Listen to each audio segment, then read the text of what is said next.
Good morning students. तो कल की क्लास में हमने एल्केन बनाने की विधियां सीख ली थी कंप्लीट। तो आज की क्लास हम स्टार्ट करते हैं और आज का हमारे टॉपिक होगा एल्केन की रासायनिक अभिक्रिया।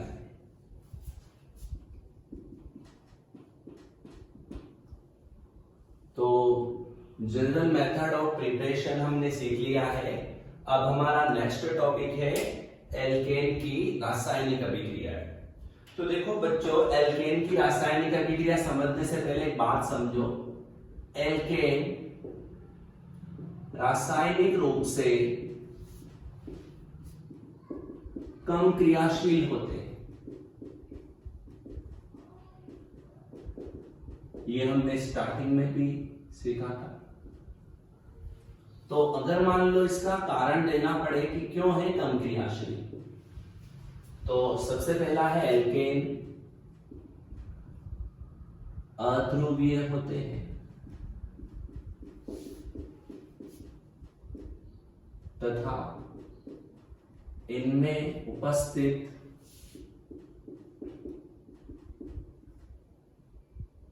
कार्बन कार्बन व कार्बन हाइड्रोजन सिग्मा आवन प्रबल होते हैं। कहने का मतलब यह है कि एल्केन अध्रुवीय है, साथ में इनमें जो बॉन्ड प्रेजेंट है वो प्रबल है, और प्रबल बंध होने के कारण इन पर जो ऑक्सीकारक अपचायक है, अभिकर्मक है, वो सामान्यतः अभिक्रिया नहीं कर पाते हैं। कमरे के तापमान पर ये कोई अभिक्रिया नहीं देते हैं। राइट। तो एल्केन का कम क्रियाशील होने के पीछे कारण है उनका अध्रुवीय होना और उनमें उपस्थित बॉन्ड का प्रबल होना। और बॉन्ड प्रबल होने के कारण नाभिक रागी, इलेक्ट्रॉन रागी, ऑक्सीकारक अभिकर्मक, अपचायक अभिकर्मक, अन्य अभिकर्मक इनसे सीधा आसानी से रिएक्शन नहीं कर पाते हैं। कमरे के ताप पर ये कोई अभिक्रिया नहीं देते हैं। राइट। नेक्स्ट आगे हम समझते हैं एल्केन की रासायनिक अभिक्रिया निम्न प्रकार की होती है।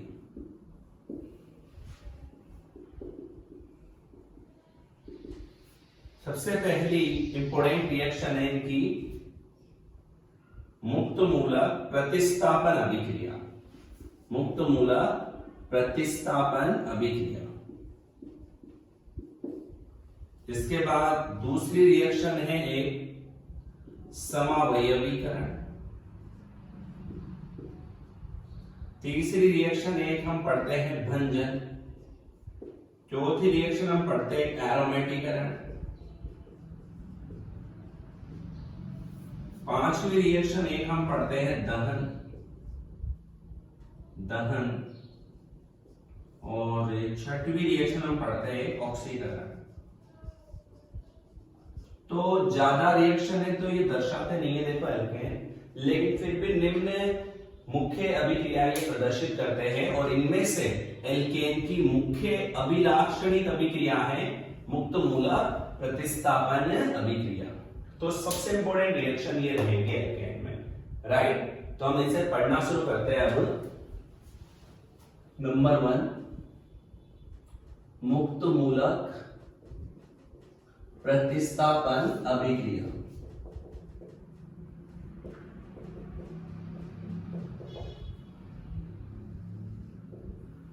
मुक्त मूलक प्रतिस्थापन अभिक्रिया।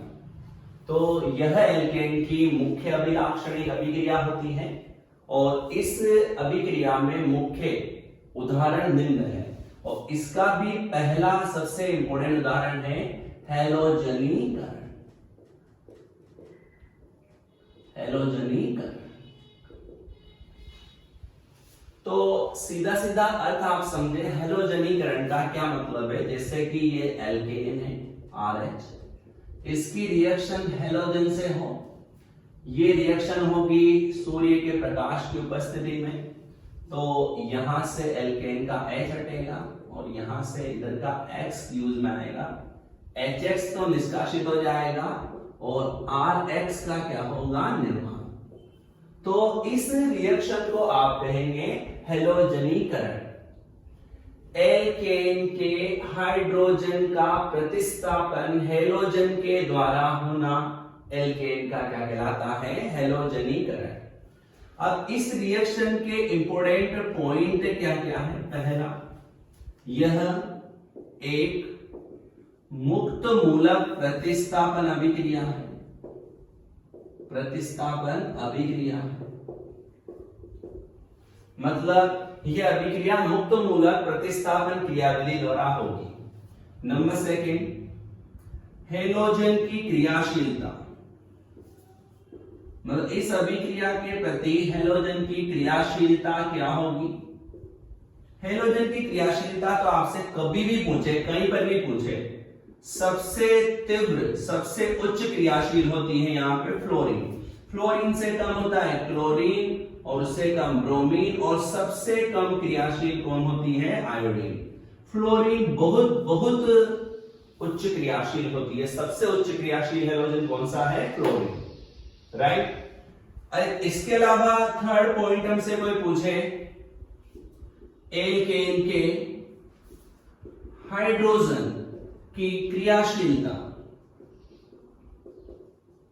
एल्केन के हाइड्रोजन की क्रियाशीलता का क्रम, तो हम ऐसा कहते हैं 3 डिग्री कार्बन से जुड़ा हुआ हाइड्रोजन सबसे ज्यादा क्रियाशील होगा, 2 डिग्री कार्बन से जुड़ा हुआ हाइड्रोजन उससे कम क्रियाशील, और 1 डिग्री कार्बन से जुड़ा हुआ हाइड्रोजन सबसे कम क्रियाशील। ऐसा क्यों हुआ, तो हम कह सकते हैं क्योंकि इससे बनेगा 3 डिग्री कार्बन मुक्त मूलक, इससे बनेगा 2 डिग्री कार्बन मुक्त मूलक, इससे बनेगा 1 डिग्री कार्बन मुक्त मूलक।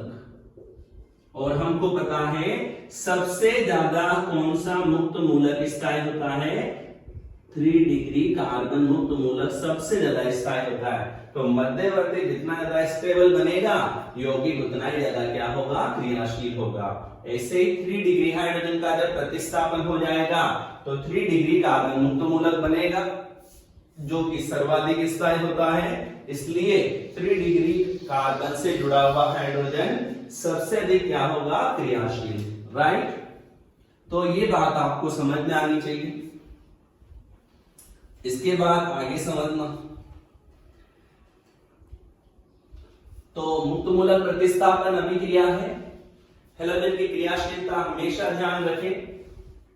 एल्केन की हाइड्रोजन के प्रतिस्थापन मतलब एल्केन के हाइड्रोजन की क्रियाशीलता का क्रम 3 डिग्री सबसे ज्यादा, 2 डिग्री उससे कम, 1 डिग्री सबसे कम। इसके अलावा एक उदाहरण से हम समझें, CH4 प्लस क्लोरीन, जैसे देखो तो क्लोरीन से रिएक्शन करें तो CH3Cl बन गया, प्लस क्या बन गया, HCl।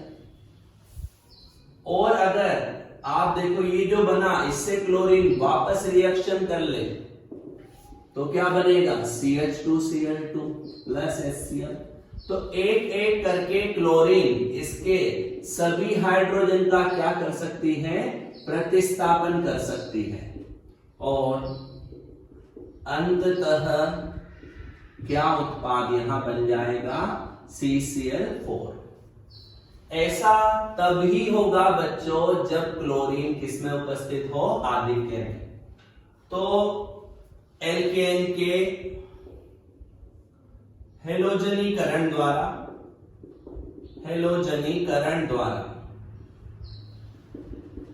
Mono, di, tri, tetra halide का निर्माण हो सकता है।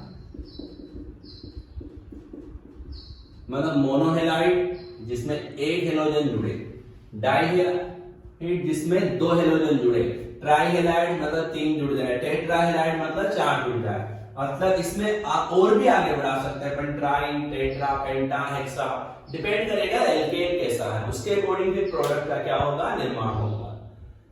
लेकिन यदि ध्यान रखना, यदि एल्केन का आधिक्य हो, एल्केन का क्या हो, आधिक्य हो, तो मोनोहेलाइड मुख्य उत्पाद बनता है।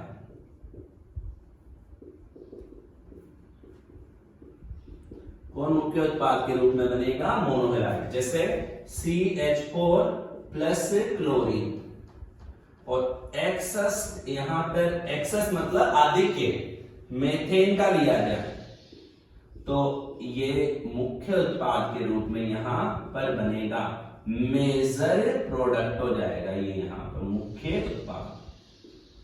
तो ये थोड़ी लिमिटेशन है, आप ध्यान रखना बच्चों। अगर आप एल्केन हैलाइड बनाना चाहते हैं, मोनोहेलाइड बनाना चाहते हैं, तो आपको क्या करना है, आधिक्य किसका लेना चाहिए, एल्केन का। आपको लिखते समय ये सब बातें वहां पर बोलनी चाहिए। तो एल्केन का हेलोजनीकरण मुक्त मूलक प्रतिस्थापन क्रियाविधि के अनुसार होता है। हेलोजनीकरण के प्रति सबसे उच्च क्रियाशील फ्लोरीन होती है, सबसे कम, सबसे धीमी गति से क्रिया आयोडीन करेगा। कुछ और बात याद रखें नोट के रूप में, F2 अत्यधिक क्रियाशील होती है, F2 अत्यधिक क्रियाशील होती है, इसलिए विस्फोटक अभिक्रिया करती है, इसलिए विस्फोटक अभिक्रिया करती है, जिसे नियंत्रित कर पाना कठिन होता है, जिसे नियंत्रित करना कठिन होता है। इसलिए एल्केन का सीधा फ्लोरीनीकरण नहीं किया जाता है, नहीं करना चाहिए। अगर आपसे कोई बोले कि ये CH4 है, इसकी फ्लोरीन से रिएक्शन कर दे, तो यह विस्फोटक रिएक्शन करेगा और यहां पर कार्बन कज्जल बन जाएगा, मतलब कार्बन ब्लैक का क्या होगा, निर्माण। यहां पर कोई एल्केन हैलाइड नहीं बनेगा। तो कहते हैं कि एल्केन का सीधा फ्लोरीनीकरण कभी भी नहीं करना चाहिए। एक और बात, नंबर सेकंड, आयोडीन कम क्रियाशील होने के कारण उत्क्रमणीय अभिक्रिया दर्शाता है, अभिक्रिया दर्शाती है। इसे समझिएगा, ये मेथेन है प्लस आयोडीन, तो CH3I बन गया, लेकिन साथ में क्या बना, HI। अब HI एक प्रबल अपचायक है। प्रबल क्या होता है, HI प्रबल अपचायक होता है। यह आयोडीन में अपचयित होने की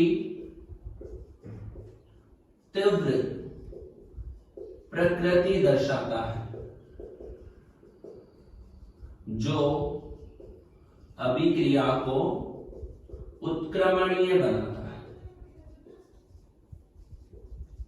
जो अभिक्रिया को क्या बनाता है, उत्क्रमणीय। तो अगर मान लो आप चाहते हैं कि यह रिएक्शन उत्क्रमणीय ना हो, यदि आप इस रिएक्शन को उत्क्रमणीय नहीं होने देना चाहते हैं, तो क्या करो, HI को हटा लो। अगर अभिक्रिया मिश्रण में से HI हट गया तो फिर ये रिएक्शन बैकवर्ड में नहीं जाएगी। तो HI को हटाने के लिए क्या करना चाहिए? हटाने के लिए प्रबल ऑक्सीकारक अभिकर्मक, प्रबल ऑक्सीकारक अभिकर्मक का उपयोग किया जाता है।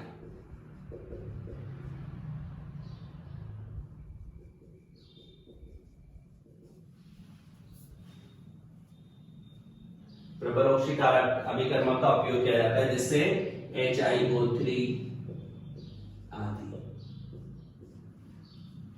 राइट। तो दोनों बिंदु आप याद रखें। तो समझ में आ जाएगी बात। ये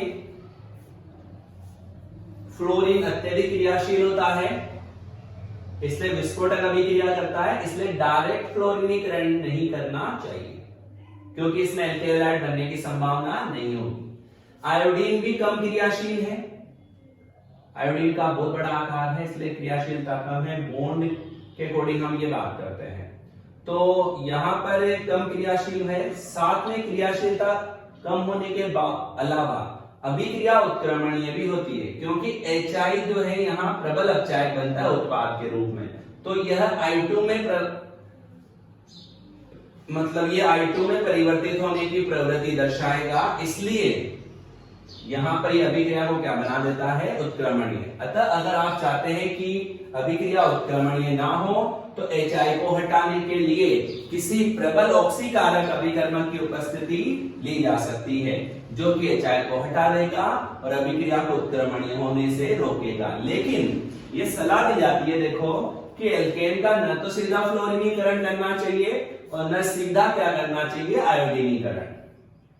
सरलता से हम एल्केन का क्लोरीनीकरण कर सकते हैं, ब्रोमीनीकरण कर सकते हैं। यहां उत्पाद के बनने की संभावना क्या है? ज्यादा है। मैं आपसे कहूं CH3 क्लोरीन, बताओ इसका मोनोक्लोरीनीकरण करें तो क्वेश्चन के तौर पर करते हैं हम निम्न के मोनोक्लोरीनीकरण से क्या उत्पाद बनेंगे? नंबर 1 CH3 मतलब एथेन। मोनोक्लोरीनीकरण का शाब्दिक अर्थ होता है एक क्लोरीन जुड़ जाना। तो आप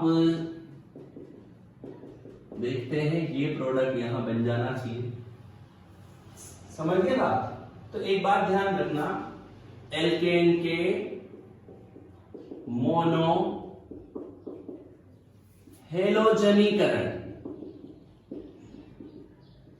से निर्मित उत्पाद की संख्या बराबर एल्केन के एकल संयोजी मूलक की संख्या।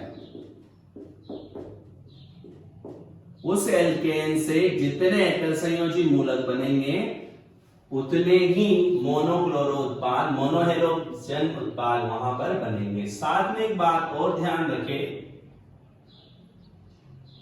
मोनो हेलोजन प्रोडक्ट उत्पाद में से मुख्य उत्पाद का क्रम 3 डिग्री एल्किल हैलाइड मुख्य उत्पाद होगा, उससे कम 2 डिग्री वाला होगा और सबसे कम कौन सा होगा? 1 डिग्री एल्किल हैलाइड। तो 3 डिग्री एल्किल हैलाइड यहां मुख्य उत्पाद माना जाएगा, फिर 2 डिग्री एल्किल हैलाइड, फिर 1 डिग्री एल्किल हैलाइड। बात वही है, देखो हमने भी थोड़ी देर पहले पढ़ा, ये मुक्त मूलक प्रतिस्थापन है तो मुक्त मूलक बनेंगे और आप सबको पता है 3 डिग्री मुक्त मूलक सबसे ज्यादा स्थायी है, तो उसके द्वारा जो बनेगा मोनोहेलोजन उत्पाद वह मुख्य उत्पाद कहलाएगा, तो वो 3 डिग्री एल्किल हैलाइड होगा, राइट। तो इस तरीके के क्वेश्चन भी हम हल कर सकते हैं यहां से। सेकंड देखो, जैसे CH3 CH2 CH3, तो बाल को ये हुआ प्रोपेन, अब आपसे कहे कि इसका मोनो क्लोरीनीकरण करना है, तो बताओ क्या क्या प्रोडक्ट बन सकते हैं। तो आप बताओ प्रोपेन के, कल की क्लास में मैंने सिखाया था कितने एकल संयोजी मूलक बनते हैं। आपको मैंने बताया था एक तो यहां जुड़ सकता है क्लोरीन, साथ में बताओ एक क्लोरीन कहां जुड़ सकता है, बीच में। तो दो उत्पाद बनने की संभावना है। तो ये वाला जो मोनो एल्किल क्लोराइड है, मतलब ये जो मोनो क्लोराइड है, इस वाले को आप 1 डिग्री बोलेंगे क्योंकि ये क्लोरीन इस पे जुड़ा है, ये एक कार्बन से जुड़ा है। और ये वाला एल्किल हैलाइड जो है 2 डिग्री है। तो बताइए इन दोनों में से मुख्य उत्पाद कौन सा वाला होगा, 1 डिग्री या 2 डिग्री होगा? बोलिए, समझ जाएंगे बात को, नहीं समझ पाएंगे? तो प्रोपेन से कितने मोनोक्लोरो प्रोडक्ट बने हैं? 2। एक और पूछे, C4H10 प्लस Br2,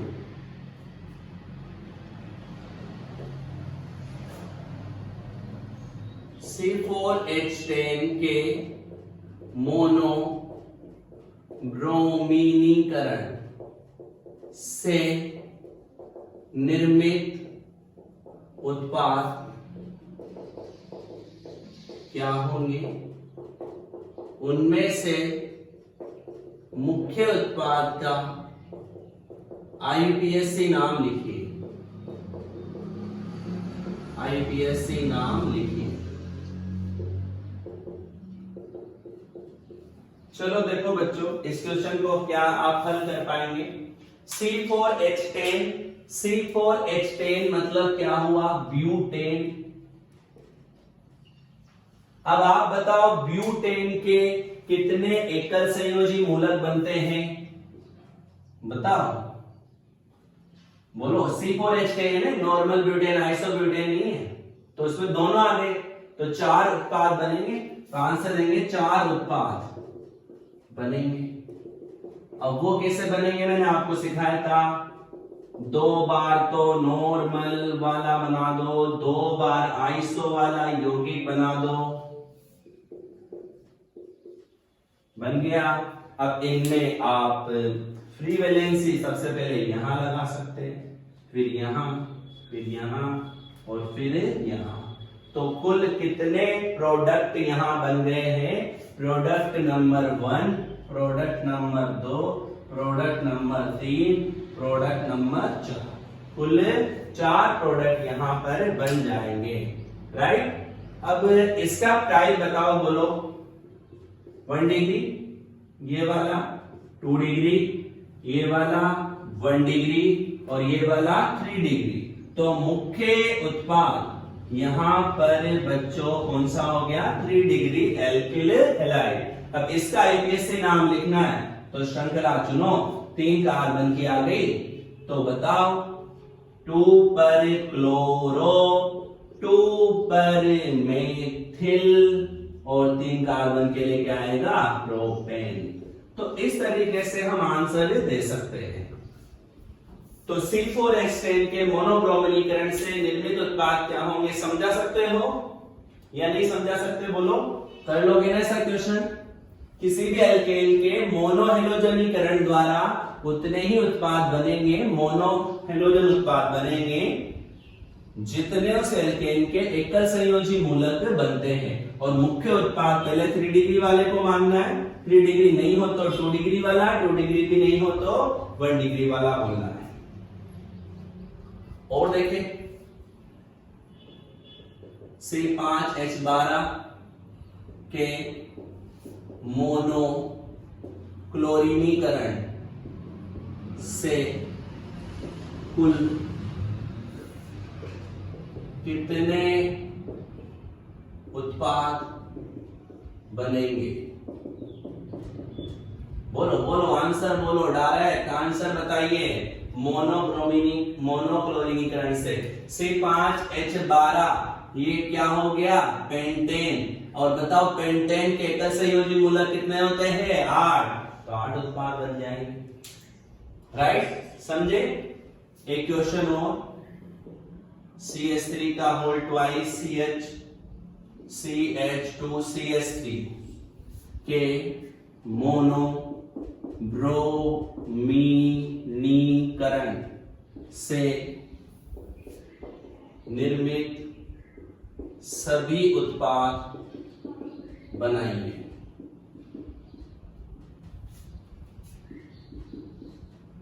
ऐसा क्वेश्चन है बालकों, इसके मोनोब्रोमीनीकरण से क्या क्या उत्पाद बनेंगे और सभी उत्पाद बनाने हैं। तो सबसे पहले तो ये क्या है ये तो सोचें। तो CH2CH3 और इस पर 2 CH3 जुड़ रहे थे, ऐसा हो गया। तो 1 2 3 4 5 ये तो पेंटेन हो गया, वो भी कौन सा, आइसोपेंटेन। अब एक बात बताओ बालकों, आइसोपेंटेन के कितने एकल संयोजी मूलक बनते हैं? बोलो, आइसोपेंटेन के कितने बनते हैं? 4। नॉर्मल पेंटेन होता तो 3, नियोपेंटेन होता तो 1। तो हम बताओ क्या आंसर देंगे? 4 उत्पाद बनेंगे जो निम्न है। बता दो 1 2 3। पहला कैसा बना दो?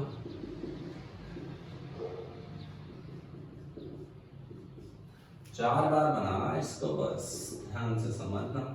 चलो बताओ, क्लोरीन कहां जोड़े? सबसे पहले यहां जोड़ दो, फिर यहां जोड़ दो, फिर यहां जोड़ दो और एंड में यहां जोड़ दो। तो ये 1 2 3 4 कुल 4 प्रोडक्ट का यहाँ क्या हो जाएगा? तो देखो बच्चों, यह अभिक्रिया कहलाती है एल्केन का हैलोजनीकरण। कौन सी क्रियाविधि द्वारा संपन्न होगी? मुक्त मूलक प्रतिस्थापन क्रियाविधि द्वारा ये संपन्न होती है। ओके, मेथेन का क्लोरीनीकरण।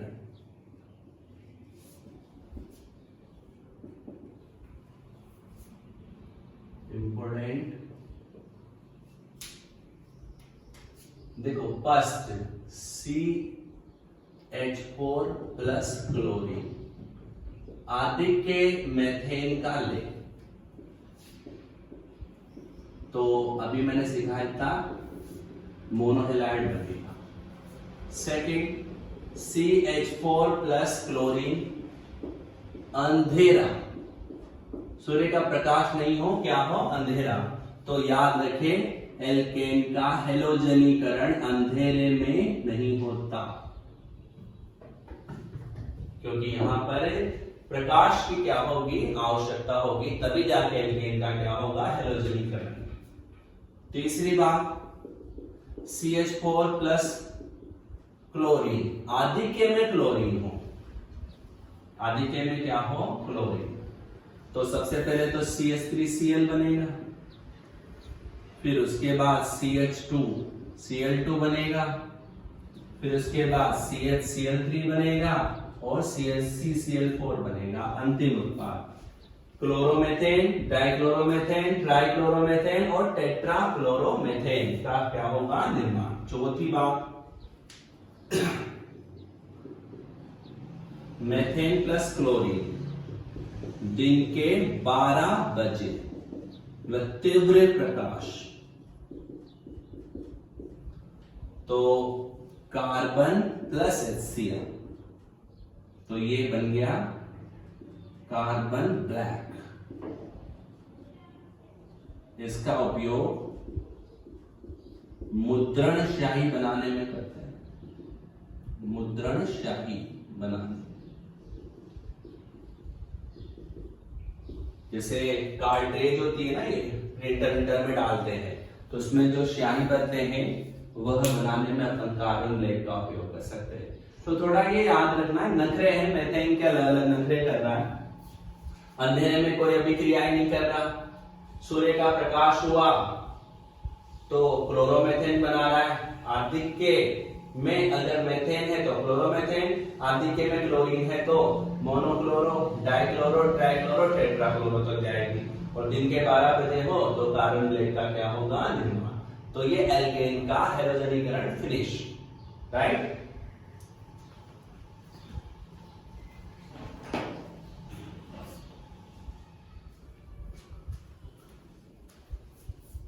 एल्केन का हैलोजनीकरण हमने ये सीखा, एक बार दोबारा रिपीट कर रहा हूं, ध्यान से सुनना।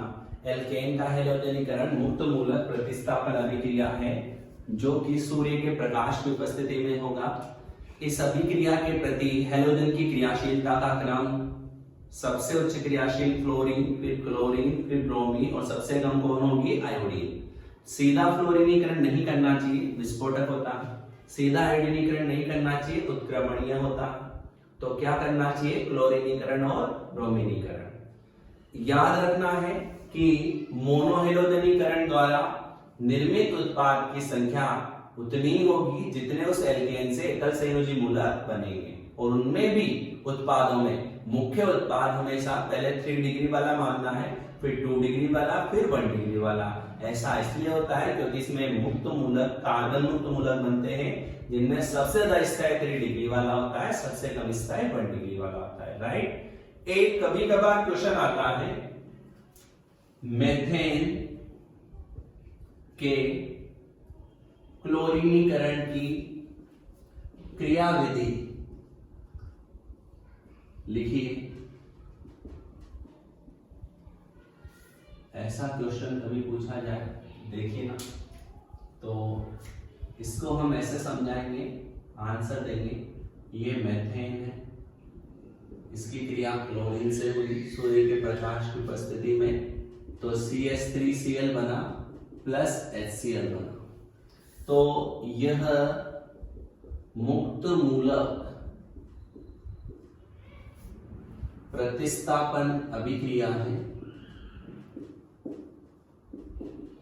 जिसकी क्रियाविधि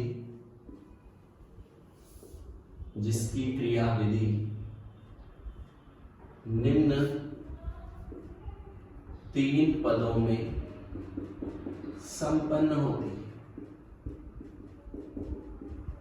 मतलब 3 पदों में पूरी होगी। सबसे पहला पद होता है श्रृंखला प्रारंभन पद, श्रृंखला प्रारंभन पद। तो इस पद में बच्चों क्या होगा, ध्यान से समझना। Cl जो क्लोरीन अपन ने लिया है हैलोजन, उसका समांशन होगा, मतलब समांश बंध विदलन होगा, तो ये बंध टूट जाएगा और क्लोरीन मुक्त मूलक का क्या हो जाएगा? निर्माण। तो एक बात सबसे इंपॉर्टेंट है, ध्यान रखें कि श्रृंखला प्रारंभन पद में एल्केन का समांशन नहीं होगा बल्कि क्लोरीन का होगा, क्योंकि क्लोरीन का बंध जल्दी टूटेगा एल्केन की तुलना में, क्योंकि यह अधिक क्रियाशील है, जल्दी समांश विदलित हो जाएगा। नंबर 2 श्रृंखला संचरण पद। इस पद में क्या होगा? ये एल्केन है, इससे क्लोरीन मुक्त मूलक क्रिया करेगा, ये बॉन्ड भी टूट जाएगा, CH3 मुक्त मूलक बनेगा प्लस HCl का क्या हो जाएगा? निर्माण। तो यहां पर मेथिल मुक्त मूलक का क्या हो गया? निर्माण। और सबसे एंड आता है श्रृंखला समापन पद, श्रृंखला समापन पद। तो इस पद में क्या होता है? CH3 मुक्त मूलक जो बना, शेष बचे हुए क्लोरीन मुक्त मूलक से क्रिया करके CH3Cl बना सकता है, या Cl मुक्त मूलक से क्रिया करके क्लोरीन बना सकता है, या CH3 मुक्त मूलक से क्रिया करके CH3 भी बना सकता है। तो क्रिया विधि से हमें एक बात यहां समझ में आएगी कि मेथेन का क्लोरीनीकरण करें तो अल्प मात्रा में एथेन भी बन सकता है, लेकिन मुख्य उत्पाद यहां पर क्या बनने की संभावना है? CH3Cl। और ऐसा तभी पॉसिबल है जब आधिक्य किसका हो? मेथेन का हो, राइट। और अधिक के क्लोरीन का लेंगे तो फिर डाइक्लोरोमेथेन, ट्राइक्लोरोमेथेन, टेट्राक्लोरोमेथेन भी यहाँ पर बनेंगे। तो कभी कभी कंपटीशन में पूछ लेते हैं श्रृंखला प्रारंभन पद में क्या निर्मित होता है, क्लोरीन मुक्त मूलक। श्रृंखला संचरण पद में क्या बन जाता है, क्या CH3Cl बन जाता है या मेथिल मुक्त मूलक बनेगा? तो आंसर देना है मेथिल मुक्त मूलक बनेगा, क्योंकि बच्चों CH3 मुक्त मूलक और क्लोरीन मतलब यहां से ये इसके साथ जुड़ेगा नहीं, इजिली H मुक्त मूलक से ही जुड़ जाएगा। मेथिल मुक्त मूलक का यहाँ क्या होगा, निर्माण। और सह उत्पाद में एथेन भी कुछ मात्रा में क्या होगा, प्राप्त होगा। तो ये मेथेन का क्या हो जाएगा, क्लोरीनीकरण। सेकेंड टाइप की जो रिएक्शन है एल्केन का नाइट्रीकरण, एल्केन का नाइट्रीकरण। तो NO2 समूह का जुड़ना नाइट्रीकरण कहलाता है, नाइट्रीकरण कहलाता है। सबसे पहले तो आप इस बात को समझ लो कि कभी भी नाइट्रीकरण दे रखा है, नाइट्रोकरण दे रखा है, तो इसका मीनिंग हुआ NO2 समूह का जुड़ना। यहां पर अभिकर्मक क्या लेना चाहिए, तो याद रखें सधूम HNO3 या HNO3 वाष्प, और लगभग 500 डिग्री सेंटीग्रेड तापमान पर, 500 मान लो, 450 से क्या मान लो 500 डिग्री सेंटीग्रेड तापमान पर अभिक्रिया करनी है। तो इस अभिक्रिया का हम उदाहरण समझे, CH4 प्लस HNO3 वाष्प के साथ गर्म कर दूं 450 से 500 डिग्री सेंटीग्रेड पर, तो संभव सभी नाइट्रो एल्केन का क्या होगा, निर्माण होगा। CH4 से क्या बन गया, CH3NO2। मान लो ऐसा होता CH3 CH3 और HNO3 वाष्प,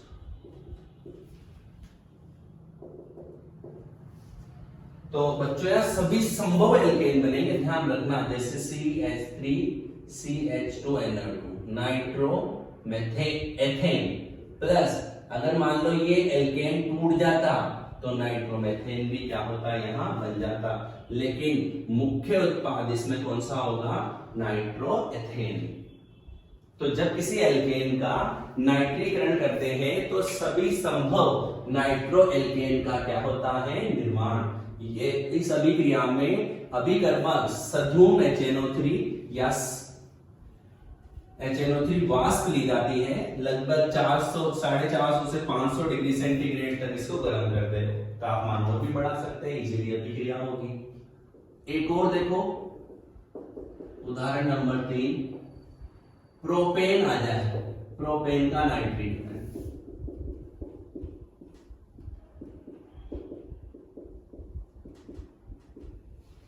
क्या क्या उत्पाद बनेंगे, तो सबसे पहली बात number 1 CH3 CH2 CH2NO2 1 nitropropane, ये बन सकता है, ये तो प्रोपेन से बन जाएगा ना। फिर CH3 CH CH3 2 नाइट्रोप्रोपेन बन सकता है। जैसे भी एल्केन में हमने सीखा था ना, एकल संयोजी मूलक वाले दोनों बन गए। साथ में यहाँ टेम्परेचर ज्यादा है तो एल्केन टूट भी सकता है, टूटने पर CH3NO2 बन सकता है, साथ में CH3 CH2NO2 का भी क्या हो सकता है, निर्माण। तो कुल कितने प्रोडक्ट यहाँ बनने की संभावना रहेगी, 4। 1 नाइट्रोप्रोपेन, 2 नाइट्रोप्रोपेन, नाइट्रोमेथेन, नाइट्रोएथेन। लेकिन इन सब में वही मेजर प्रोडक्ट यहाँ कौन सा होगा, वही जैसे अपन ने हेलोजनीकरण में निर्धारित किया था, 2 डिग्री वाला सबसे ज्यादा यहाँ मुख्य उत्पाद के रूप में बनेगा। तो यह एल्केन का क्या कहलाएगा, नाइट्रीकरण। NO2 समूह जुड़ेगा, सभी संभव नाइट्रो एल्केन बनेंगे।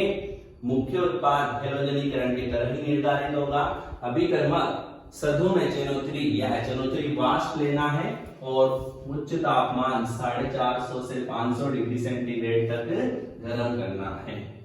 मेथेन से नाइट्रोमेथेन बना, एथेन से नाइट्रोएथेन और नाइट्रोमेथेन दोनों बन सकते हैं। प्रोपेन से 4 प्रोडक्ट यहां बनने की संभावना रहेगी। ओके, तो यह एल्केन का क्या हो गया, नाइट्रीकरण। इसके अलावा देखना और आगे, सी क्लोरो सल्फोनीकरण, या इसको रीड अभिक्रिया भी कहते हैं।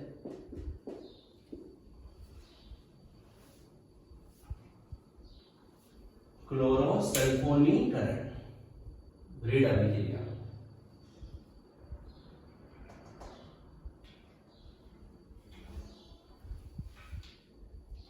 देखना, तो जैसे ये CH3 है, क्लोरोसल्फोनीकरण में SO2 और प्लस Cl2 से क्रिया करनी है, गर्म करना है इसको इनके साथ।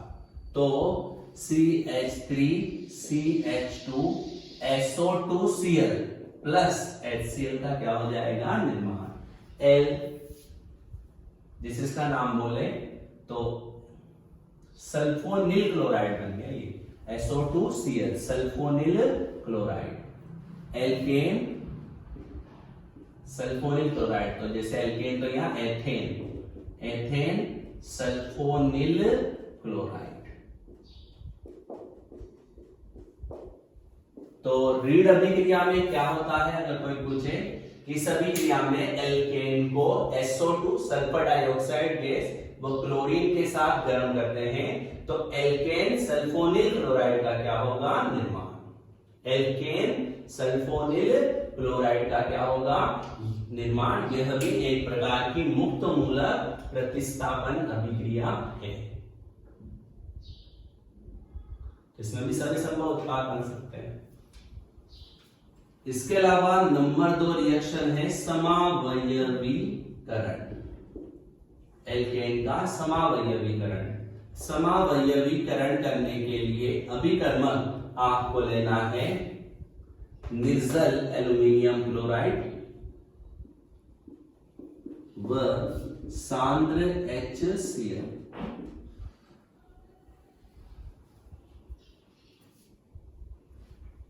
समावयवीकरण करना हो तो आप क्या अभिकर्मक लेंगे, बताओ। समावयवीकरण क्या अभिकर्मक लेना है, निर्जल एल्यूमिनियम क्लोराइड व सांद्र HCl। इसमें क्या होता है, इस अभिक्रिया में देखो, अगर नॉर्मल एल्केन आप लेंगे तो उससे बनेगा आइसो एल्केन। आइसो एल्केन लेंगे तो उससे बनेगा नियो एल्केन। कम शाखित एल्केन लेंगे तो उससे बनेगा क्या, अधिक शाखित एल्केन। तो ज्यादा इंपॉर्टेंट अभिक्रिया नहीं है, बस इतना सा ध्यान रखें। इसमें सबसे इंपॉर्टेंट काम है अभिकर्मक। एल्केन का समावयवीकरण करने के लिए अभिकर्मक निर्जल एल्यूमिनियम क्लोराइड और सांद्र HCl। नॉर्मल एल्केन से आइसो एल्केन, आइसो से नियो, कम शाखित से अधिक शाखित। जैसे सोचो, मैंने नॉर्मल ब्यूटेन दे दिया, यहां वही LCl3 और HCl।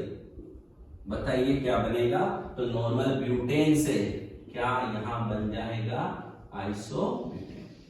तो इस प्रकार से हम इस अभिक्रिया को समझ सकते हैं। ज्यादा यूजफुल नहीं है, लेकिन एक इसकी इंपॉर्टेंट बात है, इस अभिक्रिया द्वारा एल्केन में शाखन को बढ़ाया जा सकता है। कम शाखित एल्केन को अधिक शाखित एल्केन में परिवर्तित किया जा सकता है। नेक्स्ट तीसरी अभिक्रिया है एल्केन का भंजन। इसको हम क्रैकिंग भी बोलते हैं, अंग्रेजी में बोलते हैं पाइरोलिसिस, मतलब ताप भंजन। ध्यान से समझना, इस रिएक्शन को आप इंपॉर्टेंट रूप से ध्यान से समझे। जब किसी एल्केन को वायु की अनुपस्थिति में उच्च ताप पर गर्म करते हैं तो उच्च अणुभार वाला एल्केन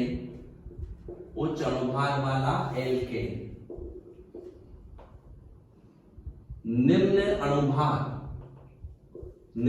अणुभार वाले हाइड्रोकार्बन में विघटित हो जाता है।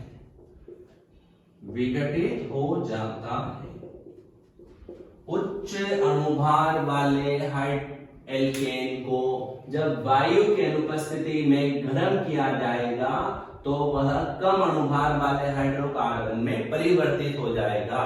तो इस प्रक्रम को हम किस नाम से जानेंगे? भंजन। तो भंजन द्वारा क्या कर सकते हैं? उच्च अणुभार वाले एल्केन को कम अणुभार वाले यौगिक में परिवर्तित किया जा सकता है। जैसे समझो ये C4H10 है, अब यहां इसका क्या करते हैं? भंजन करते हैं। तो ये C4H8 में बदल सकता है, यह C4H6 में बदल सकता है, C4H8 में भी CH2 double bond CH2 CH3 ये बन सकता है, साथ में CH3 CH double bond CH3 बन सकता है। मतलब सभी संभव हाइड्रोकार्बन में वो टूट सकता है। यहां पर इसको हम आधिक्य में गर्म करेंगे, भंजन करेंगे इसका। अब इसके अलावा देखो जरूरी यही बने, आप चाहे तो यहाँ प्रोपेन बन सकता है, यहाँ एथेन बन सकता है, मेथेन बन सकता है, अन्य प्रोडक्ट का भी क्या हो सकता है? निर्माण। कुल मिला के हमको ये कंसेप्ट समझना है, भंजन क्या है। तो हम कहेंगे उच्च अणुभार वाले एल्केन को जब वायु की अनुपस्थिति में गर्म किया जाता है तो वह निम्न अणुभार वाले हाइड्रोकार्बन में ताप विघटित हो जाता है, टूट जाता है। तो इस क्रिया को क्या कहते हैं? भंजन। तो यह एल्केन की 3 और अभिक्रियाएं पूरी हो जाएगी। क्लोरोसल्फोनीकरण मतलब सल्फर डाइऑक्साइड को क्लोरीन के साथ गर्म करो तो एल्केन सल्फोनिल क्लोराइड बनेगा। समावयवीकरण एल्यूमिनियम क्लोराइड को सामरिस्ये द्वारा करेंगे तो नॉर्मल एल्केन से आइसोएल्केन से नियोएल्केन, कम शाखित से अधिक शाखित। और भंजन में वायु की उपस्थिति पर उच्च ताप पर क्या करना है? गर्म। तो ये एल्केन का आपके भंजन समावयवी। इसके बाद देखो बच्चों, एल्केन की एक अभिक्रिया और है जो शेष है हमारे, वो है एरोमेटिकरण, या इसका एक और नाम है उत्प्रेरकीय पुनः संस्कार।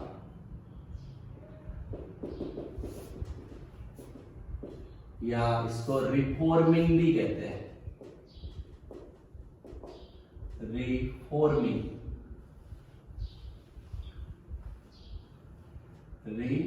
के नाम से भी इसे जाना जाएगा।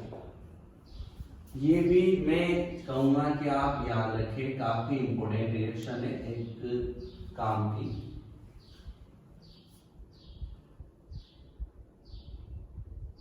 जब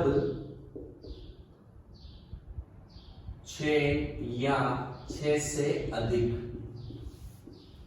कार्बन वाले नॉर्मल एल्केन को क्रोमियम, वेनेडियम या मोलिब्डेनम ऑक्साइड की उपस्थिति में एल्यूमिनियम ऑक्साइड के साथ उच्च ताप पर गर्म किया जाता है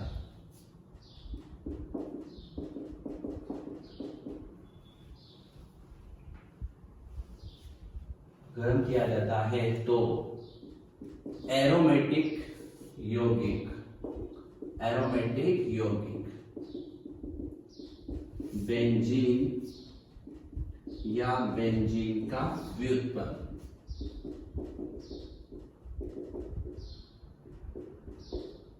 एरोमेटिक यौगिक बनता है। इस अभिक्रिया को आप कहेंगे एरोमेटीकरण या उत्प्रेरकीय पुनर्संस्कार या रिफॉर्मिंग या विहाइड्रोजनीकरण भी कहते हैं इस अभिक्रिया। जैसे इसमें आप ध्यान से समझना, 1 2 3 4 5 6, तो ये है नॉर्मल हेक्सेन अशाखित 6 कार्बन वाला एल्केन।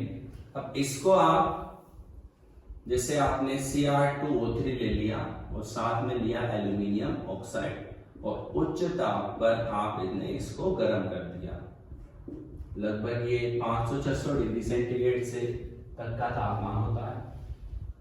तो आपके क्या होगा, ये जो नॉर्मल एल्केन था अब 6 कार्बन वाला है तो सीधा सीधा बेंजीन का यहाँ क्या हो जाएगा, निर्माण।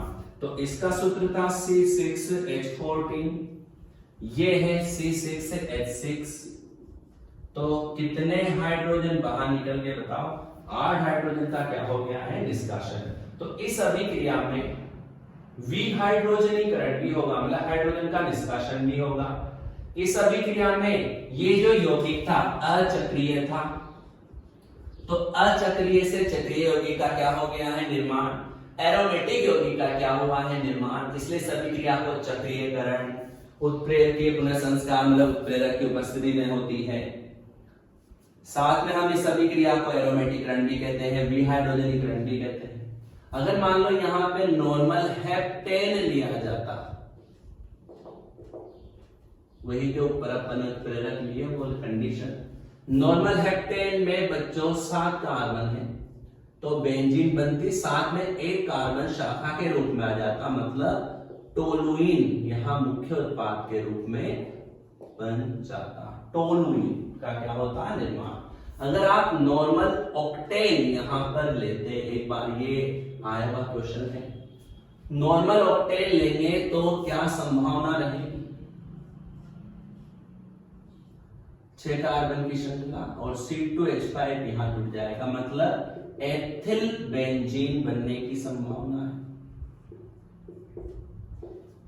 प्लस बच्चों यहां पर एक उत्पाद और बन सकता है, जैसे 6 कार्बन की श्रृंखला बनने के बाद एक शाखा यहां जुड़ती और एक शाखा यहां जुड़ती, क्योंकि देखो 1 1 2 3 4 5 6 7 और 1 8। अब ये 2 डिग्री वाला और ये भी 2 डिग्री वाला दोनों आपस में बॉन्डिंग करें तो ये बनेगा, जैसे ऐसा है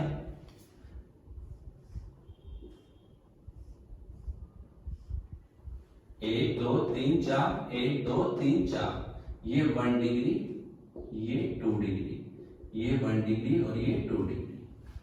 अब देखो और ये 2 डिग्री, 8 कार्बन 6 कार्बन की श्रृंखला बननी है। अब ये 6 कार्बन की श्रृंखला 1 2 3 4 5 6 इसके और इसके द्वारा बने, जैसे मान लो इसके द्वारा और इसके द्वारा, तो ये वाला प्रोडक्ट बनेगा। लेकिन अगर मैं कहता ये जो है 6 कार्बन की श्रृंखला 1 2 3 1 2 3 4 5 6 इसके द्वारा और इसके द्वारा बने, मतलब 1 डिग्री कार्बन और ये 2 डिग्री कार्बन, तो फिर एथिल जुड़ेगा। तो 1 डिग्री कार्बन 2 डिग्री कार्बन से, तो ये वाला बना, ये 2 डिग्री और 2 डिग्री, तो ये 2 डिग्री मुक्त मूलक 2 डिग्री मुक्त मूलक, तो कुल मिला के ये 2 डिग्री से बना है। तो ये अधिक मात्रा में बनेगा और मुख्य उत्पाद होगा। क्यों बनेगा मुख्य उत्पाद, समझ रहे हो बात को, कि अगर यहां से 2 डिग्री कार्बन से 2 डिग्री कार्बन 2 डिग्री कार्बन, तो 2 डिग्री मुक्त मूलक बनेंगे जो ज्यादा स्टेबल होंगे और उनसे मुख्य उत्पाद बनेगा, तो वो अधिक स्थायी माना जाएगा, मुख्य उत्पाद माना जाएगा। जबकि 1 डिग्री और 2 डिग्री से बने तो इनका 1 डिग्री का स्थायी तो थोड़ा कम रहता है, तो ये कम मात्रा में प्राप्त होगा। तो नॉर्मल हेक्सेन से तो बेंजीन, नॉर्मल हेप्टेन से टोलुइन और नॉर्मल ऑक्टेन हुआ तो एथिल बेंजीन भी बनेगी। साथ में दूसरा उत्पाद क्या बना, 1,2-डाइमेथिल बेंजीन। और बच्चों बेंजीन पर 2 मेथिल जुड़े हुए हो तो उसको हम जाइलीन भी कहते हैं और ये ऑर्थोजाइलीन कहलाएगी, ऑर्थोजाइलीन। मेटा पर जुड़ता तो मेटा जाइलीन, मेटा तो बनने की संभावना ही नहीं है यहाँ तो, या तो ऑर्थो ही बनेगा या फिर एथिल बेंजीन का क्या होगा निर्माण, ऑर्थोजाइलीन या एथिल बेंजीन ही बनेगी। तो यह अभिक्रिया किस नाम से जानी जाएगी बताओ, उत्प्रेरकीय पुनः संस्कार, राइट। तो ये एल्केन की एक और अभिक्रिया, इंपोर्टेंट अभिक्रिया हमारे कंप्लीट हो जाएगी। अब लास्ट में एक हम और पढ़ते हैं, एल्केन का दहन। एल्केन का दहन देखिएगा, एल्केन का दहन। तो इसमें पहला है पूर्ण दहन। हमने कक्षा 11 में बहुत अच्छे तरीके से पढ़ा है, जब किसी हाइड्रोकार्बन का पूर्ण दहन करते हैं, दहन के लिए आप जानते हैं वायु की उपस्थिति चाहिए। तो पूर्ण दहन करने पर क्या क्या उत्पाद बनेंगे बताओ, पूर्ण दहन के उत्पाद क्या क्या होते हैं, CO2 और जल। क्या होगा जब किसी हाइड्रोकार्बन, न केवल alkane, alkane, alkene, alkyne, benzene हो तो उससे हमेशा CO2 और जल का क्या होगा निर्माण, बैलेंस हम इसे कर लेंगे। पूर्ण दहन से क्या बनेगा, CO2 व जल का निर्माण होगा। सेकेंड बात, अपूर्ण दहन करें, इससे CO कार्बन ब्लैक H2O का निर्माण होगा। कार्बन मोनोऑक्साइड, अपूर्ण दहन से क्या बनेगी, कार्बन मोनोऑक्साइड और कार्बन ब्लैक का क्या होगा निर्माण। तो इसमें तो बस याद रख लो, बस बहुत है। जैसे कि CH4 है प्लस O2 है, कम मात्रा हो तो CO प्लस H2O बन जाएगा। साथ में कार्बन ब्लैक का भी क्या हो सकता है, यहां पर निर्माण हो सकता है। रख लोगे आप। पूर्ण दहन के प्रोडक्ट क्या होते हैं, CO2 और जल। अपूर्ण दहन के प्रोडक्ट क्या होते हैं, कार्बन मोनोऑक्साइड, कार्बन ब्लैक और जल। तो ये एल्केन की अभिक्रिया हमारे फिनिश हो जाएगी, राइट। तो ये ध्यान पूर्वक बच्चों सब याद रखना। Okay, thank you. आज की क्लास में इतना ही, धन्यवाद।